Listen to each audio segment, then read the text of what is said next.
As China embarks on a revitalized drive against corruption, here in Africa, nations are grappling with endemic corruption in their ranks. This is one of the reasons that Africa Union convened a session to address the issue last year.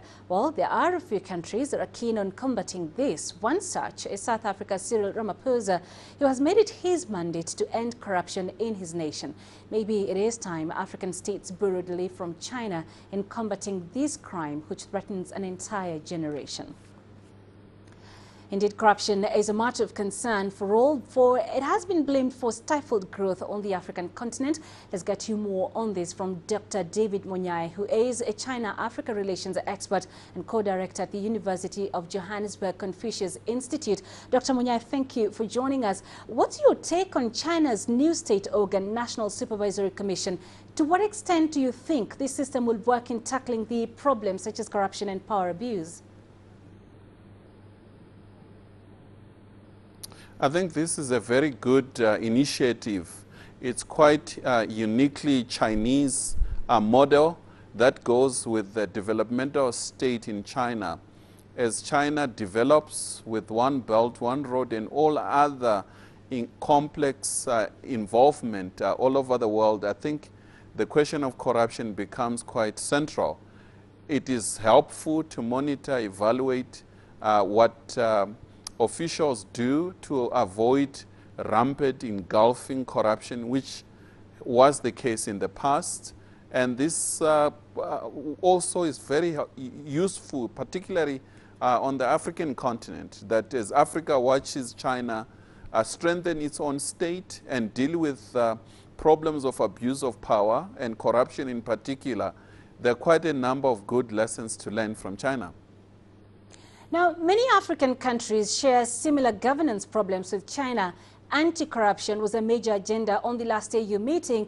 How should African countries reform their systems to tackle issues like corruption, like theft of public funds, or officials abusing their powers?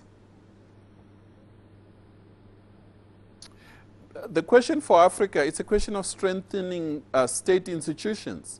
At the moment, when we talk about Africa, we should be mindful that we are talking about 55 countries, and therefore they don't have a uniform one blanket fit-all kind of situation. You have varying governments with different capacities in terms of handling such daunting tasks as anti-corruption, as well as the abuse of power of senior officials and low-ranking officials in government. And I think there is also a need for Africa to go steadily and strengthen these institutions and enforce good governance. However, it will take time. Some African states are doing quite well, others are not doing well.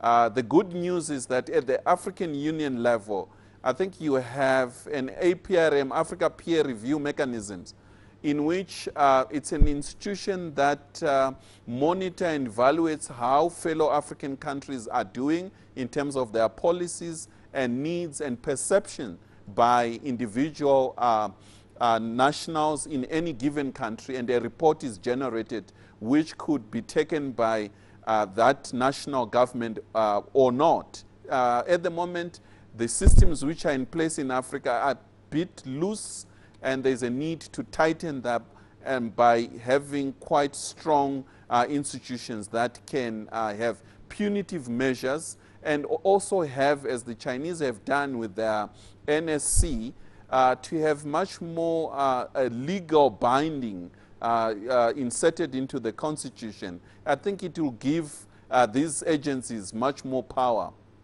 And yet, when we talk about abuse of power, that's still quite a challenge here in the continent. So what mechanisms can be put in place to ensure power is not abused and there is adequate supervision of how power is exercised?